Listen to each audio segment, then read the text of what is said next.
আসসালামু আলাইকুম এভরিওয়ান, আশা করি সবাই অনেক ভালো আছেন। আমিও আলহামদুলিল্লাহ অনেক ভালো আছি। অনেক দিন পর আজকে একটা ব্লগ শেয়ার করব, আমাদের মালদ্বীপ এবং শ্রীলঙ্কা ট্যুরের ব্লগ। আমি এখন আর তেমন একটা ইউটিউবে অ্যাক্টিভ না, তারপরেও আমি আমার এই ভিডিওগুলো শেয়ার করে থাকি। কারণ হচ্ছে এই ভিডিওগুলো একটা সময় আমার ফোন থেকে চলে যায় এবং ইউটিউবে এই ভিডিওগুলো থাকলে আমি মাঝে মাঝে দেখতে পারি। যেমন এর আগেও আমি যে কান্ট্রিগুলোতে গিয়েছিলাম, আমার ছোট ছোট ব্লগ আছে আমার ইউটিউব চ্যানেলে। যাই হোক, তো আমরা প্রথমে চলে গেলাম ঢাকা। সিলেট থেকে ঢাকাতে আমাদের ফ্লাইটটা একদিন ডিলে হয়েছিল বলে আমরা ঢাকার একটা হোটেলে আমরা স্টে করি, একদম এয়ারপোর্টের কাছে একটা হোটেলে থাকি এবং এরপরের দিন আমাদের ফ্লাইট হয়। তারপরে আমরা শ্রীলঙ্কাতে 45 মিনিটের একটা ট্রানজিট শেষে অবশেষে মালদ্বীপে এসে পৌঁছাই। এবং মালদ্বীপে এসে দেখি 10 মিনিট ডিলে হওয়ার কারণে আমাদের স্পিড বোট আমাদের রেখে চলে গিয়েছে। তো এখানে আমরা হালকা পাতলা খাওয়া দাওয়ার পর উঠে যাই, 3 ঘন্টা ওয়েট করি। ওয়েট করার পর উঠে যাই আমাদের স্পিড বোটে। এটা হচ্ছে আমাদের স্পিড বোট, একদম গাড়ির মতো অনেক সুন্দর। তো এরপরে আরও 45 মিনিটের একটা জার্নি, এরপরে আমরা চলে আসি আমাদের সেই কাঙ্ক্ষিত স্বপ্নের জায়গা মাফুসি আইল্যান্ডে। তো এখানে আসতে আসতে আমাদের রাত প্রায় 11:30-12টার দিকে হয়ে যায়। এসে দেখি আমরা অলমোস্ট বাঙালি যে রেস্টুরেন্টগুলো ওগুলো সবই প্রায় বন্ধ হয়ে গেছে। তারপরে একটা খোলা দেখে আমরা একটু খাওয়া দাওয়া করি, তারপরে ঘুম দেওয়ার পর সকালে ফুরফুরা একটা দিন আমাদের শুরু হয় এবং আমরা নাস্তা করে বেরিয়ে পড়ি ঘোরার উদ্দেশ্যে। দ্বীপগুলো ঘুরে দেখবো আজকে। এটা হচ্ছে আমাদের হোটেলের রাস্তা, হোটেল থেকে বেরোনোর রাস্তা। এটার সামনে একটা বিচ আছে। তারপরে আমরা চলে যাচ্ছি এখন আরেকটা দ্বীপে। ওই দ্বীপটাতে তেমন একটা মানুষ থাকে না। আমরা গিয়ে দেখি কেউই নেই। এত সুন্দর পানির কালার, আসলে যেটা ভিডিওতে তুলে ধরা সম্ভব না, সরাসরি না দেখলে। যারা গিয়েছেন তারা তো জানেনই, আর যারা যাননি অবশ্যই সময় হলে ইনশাল্লাহ ঘুরে আসবেন।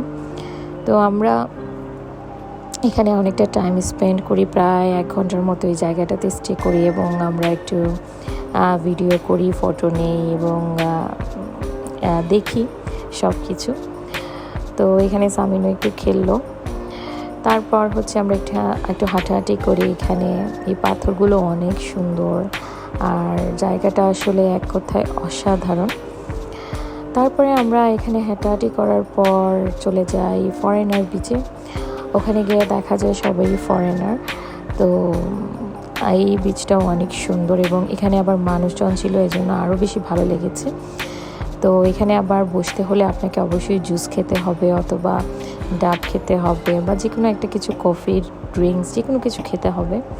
তো আমরা নেই হচ্ছে জুস, একদম ফ্রেশ একটা জুস। ভালোই ছিল, মোটামুটি খারাপ না। তারপরে স্যার নিয়ে সামনের সাথে একটু খেলা করি, একটু টাইম স্পেন্ড করি আর কি। আর এরপরে আমরা হাঁটতে হাঁটতে দেখি এখানে একটা বাচ্চাদের পার্ক আছে। তো এখানে সামিনার আব্বু একটু খেললো। আর সামিন তো ভীষণ এনজয় করেছে, যেহেতু ওর গ্রেড 1-এর এক্সাম শেষ এবং ওর ভ্যাকেশন টাইম ছিল। আর এই উদ্দেশ্যে আমাদের এবার দেশের বাইরে যাওয়া। আর ও ভীষণ খুশি। আর মালদ্বীপে ওই যেতে চেয়েছিল ফার্স্টে, তো এই জন্যই আমরা মালদ্বীপটাকে বেছে নিই। এবং মালদ্বীপের পর আমরা চলে যাব হচ্ছে শ্রীলঙ্কা। ওই ব্লগটাও ইনশাল্লাহ আমি শেয়ার করব। তো প্রথম দিনের ঘোরাঘুরি শেষ। প্রথম যে দিনটা, ওই দিনটা তো আমাদের ফ্লাইট ডিলে হওয়ার কারণে দিনটা পুরোই চলে গেল। এরপরের দিন আমরা ঘুরি, আর এরপরের দিন বৃষ্টি থাকার কারণে আমাদের বেরোতে একটু লেট হয়। আমরা যে টাইমটায় গিয়েছিলাম ওই টাইমটা একটু ওয়েদার একটু বৃষ্টি ছিল। তো তারপরেও অনেক সুন্দর লেগেছে, ভালো লেগেছে এবং গরমটা একটু কম ছিল। আর এই টাইমটাও অনেক সুন্দর, সন্ধ্যার কাছাকাছি হয়ে গিয়েছিল টাইমটা। আর এরপরে রাতে সামিনকে আমরা খাওয়া দাওয়া শেষে সামিনকে খাওয়ানোর পর ওকে ঋতুর কাছে রেখে আমরা আর একদম 11:30-12টার দিকে একটু ঘুরতে চলে আসি। এই টাইমটাতে অনেক একটা নিরিবিলি পরিবেশ থাকে। তো আমরা একটু হাজব্যান্ড ওয়াইফ টাইমটা স্পেন্ড করি এবং এখানে ডাব পেয়ে আমরা খেয়ে নিই, ঋতু আর সামিনকে ছাড়াই। তো যাই হোক, আর এখানে হাঁটাহাঁটি করার পর তারপরে আমরা চলে যাই হচ্ছে হোটেলে। এর পরের দিনও আবার আমরা সকাল সকাল নাস্তা করে চলে যাই ঘুরতে, হাঁটাহাঁটি করি আশেপাশে। আসলে আপনি চাইলে মাফুসা আইল্যান্ডে হেঁটেই ঘুরে ফেলতে পারবেন। আমরা অনেকবার হেঁটেছি, সব ভিডিও নেওয়া হয়নি।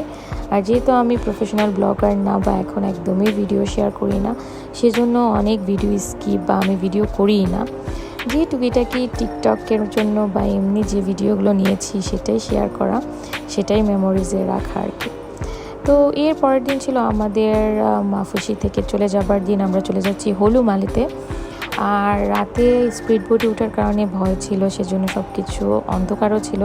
সব কিছু উপভোগ করতে না পারলেও এই দিনটাতে অনেক ভালো লেগেছে এবং এনজয় করেছি আমরা। তো হলুমালিতে প্রথম দিন আমরা ঘোরাঘুরি করে নিয়ে এসে খাওয়া দাওয়া করে একটু শপিং করি, তারপরে রেস্ট নিই। এরপরের দিন আমরা বের হয়ে যাই ঘুরতে। আমরা প্রথম দিন দেখেছিলাম যে আমাদের হোটেলের একদম 1 মিনিটের রাস্তার পরই হচ্ছে একটা বিচ। তো ওই বিচে আমরা চলে আসি। এই বিচটাও অনেক সুন্দর। আসলে এই মালদ্বীপের যেদিকেই তাকাই সব দিকেই দেখা যায় যে একটা না একটা দ্বীপ আছে, একটা না একটা বিচ আছে কাছাকাছি। তো এখানে আমরা একটু হাঁটাহাঁটি করার পর চলে আসি সেন্ট্রাল পার্কে। এটাও আমাদের হোটেলের প্রায় 10 মিনিট পরেই ছিল, সেজন্য আমরা হেঁটেই চলে আসি এখানে। তো এই পার্কটা অনেক বড় এবং এই টাইমটা আসলে অনেক মেঘলা ছিল, বৃষ্টি নামবে বলে, মানে একদমই মেঘলা মেঘলা একটা ওয়েদার এবং ঠান্ডা ঠান্ডা বাতাস, খুবই ভালো লাগছিল এবং আরামও লাগছিল। তো এখানেও আমরা অনেকটা টাইম কাটাই। আর দেখা যায় যে পরে বৃষ্টি চলে আসে, ধুম বৃষ্টি। তো বৃষ্টির শেষে এই যে সামিনের নমুনা, ও ভীষণ এনজয় করেছে আলহামদুলিল্লাহ। তো এটা হচ্ছে বৃষ্টির পরের টাইমটা, দেখতে পাচ্ছেন যে কত সুন্দর লাগছে। মালদ্বীপ দেশটা আসলে স্বপ্নের মতো। আমি অন্যান্য যে কান্ট্রিগুলোতে গিয়েছি, মালদ্বীপটা একদমই ডিফারেন্ট। আর পরের দিন হচ্ছে আমরা চলে যাই একটু দূরে ঘোরার জন্য। আমরা একটা গাড়ি নিই এবং আমরা চলে যাই হচ্ছে আমাদের হোটেল থেকে প্রায় 20-25 মিনিট দূরে সুলতান পার্কে। তো আমি শুনেছিলাম যে সুলতান পার্কটাও অনেক সুন্দর এবং ওখানে একটা কবুতর পার্কও আছে, ওটাও সুন্দর। তো সেই উদ্দেশ্যে আসলে আমরা চলে যাই ওই দিকটাতে, আর কিছু শপিংও করব। আর মালদ্বীপে আসলে কিছুটা এক্সপেন্সিভ তো অবশ্যই, খাবার দাবার বা শপিং। তারপরও এখানে সব ব্র্যান্ডেড মেকআপগুলো আছে এবং ব্র্যান্ডেড অনেক জিনিসই ভালো ভালো পাওয়া যায়। তো সেজন্য আমি আর মিস করিনি, আমি অনেকগুলো মেকআপ পারচেস করি মালদ্বীপ থেকে। আমি শ্রীলঙ্কার ব্লগের লাস্টের দিকে আমি অ্যাড করে দিব কী কী শপিং করলাম। তো এখানে সামিনা আবার সুলতান পার্কে আসার পর এখানে খেলার একটা জায়গা আছে। আর ওই দিনও বৃষ্টির টাইম ছিল। আমরা এখানে ঢোকার সাথে সাথেই 5 মিনিট পর অনেক বৃষ্টি আসে। তবে মালদ্বীপে বৃষ্টি হলেও 2 মিনিট, 5 মিনিট বা সব থেকে বড় জোর বেশি হলে 10 মিনিট বৃষ্টি থাকে, এর বেশি থাকে না দেখলাম। তো তারপরে আমরা একটু ওয়েট করে তারপরে বৃষ্টি একটু ছাড়লো, তারপরে আমরা আবার হাঁটলাম। আমার কাছে সেন্ট্রাল পার্কটা অনেক ভালো লেগেছে। সুলতান পার্কটাও সুন্দর, তবে আমার কাছে সেন্ট্রাল পার্কটা অনেক বড় এবং সুন্দর লেগেছে।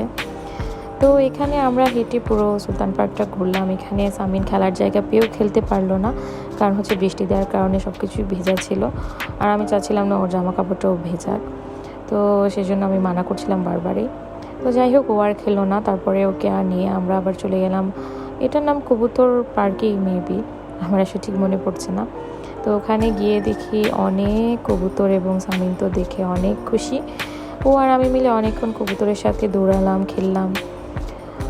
আর তারপরে হচ্ছে আমরা আরও কিছু শপিং করলাম। আর অনেক কিছুই আসলে মিসিং ভিডিওতে, সব কিছু ভিডিও করিনি। তো আমার খুব টায়ার্ড লাগছিল, আমার যে মনে হচ্ছিল যে হোটেলে যাই, গিয়ে ফ্রেশ ট্রেশ হয়ে একটু রেস্ট নেই, খাওয়া দাওয়া করে একটা ঘুম দিই।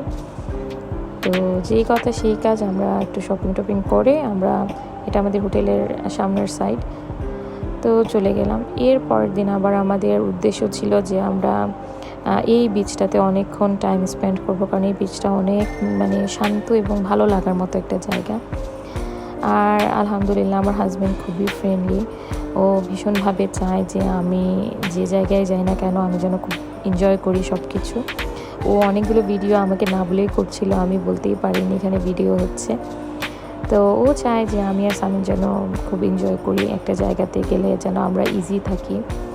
ও সবসময় এটাই মানে মাথায় রাখে। এবং সামিন তো সেন্ট দিয়ে অনেকক্ষণ খেললো। ও ভীষণ খুশি, ভিডিওতে দেখতে পাচ্ছেন যে ও কত খুশি, আলহামদুলিল্লাহ।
যাই হোক, মালদ্বীপের সময়টা আমাদের বেস্ট গিয়েছে এবং খুবই ভালো কেটেছে কয়েকটা দিন। এরপরে আমরা চলে যাচ্ছি হচ্ছে শ্রীলঙ্কার উদ্দেশ্যে, মালদ্বীপকে টাটা বাই বাই বলে। তবে এখানে এসে দেখা যায় যে আমাদের ফ্লাইটটা আরও 2 ঘন্টা ডিলে হয়েছে। তো সেই কথা শুনে প্রথমে আমার একটু মানে মনটা খারাপ হয়ে গিয়েছিল। তারপর সামিনের আব্বু আমাদের নিয়ে চলে আসে এদিকে, বললো আমরা একটু হাঁটাহাঁটি করি চলো। আর এখানে মালদ্বীপ লেখা থেকে আমরা ভিডিও করলাম, ফটো তুললাম। আর সামিন তো ট্রলি পেলেই খুশি। ও আলহামদুলিল্লাহ ওর আব্বুর মতো যে কোনো জায়গাতে অনেক ইজি থাকে। আমি একটু খুঁত অনেক টাইমে আমার মুড অফ হয়ে যায়, মেয়ে বলে কথা, বুঝতেই তো হবে। তো যাই হোক, সেটা সামিন আব্বু ম্যানেজ করে নেয় কোনো না কোনোভাবে।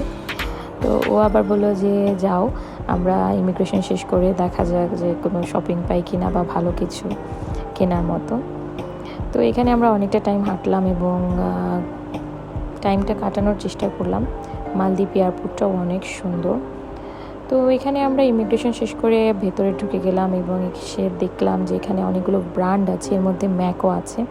তো ম্যাকের লিপস্টিক দেখে তো আমি খুবই খুশি। তারপর আমার হাজব্যান্ডই বললো যে চলো তোমাকে একটা ম্যাকের লিপস্টিক কিনে নিই, যেহেতু ফ্লাইট ডিলে হয়, তোমার মুডটা অফ হয়ে গিয়েছে, লিপস্টিক কিনলে অবশ্যই তোমার মুডটা অন হয়ে যাবে। তো সবসময় আমার সাথে এরকমই দুষ্টামি করে। তো এখানে আমি আমার যে কালারটা আমার পছন্দ ওটা দেখছিলাম, আনফর্চুনেটলি ওইটা পাইনি। তারপরে আরেকটা লিপস্টিক নিলাম, চান্স পেয়েছি, ভাবলাম যে নিয়ে নিই একটা।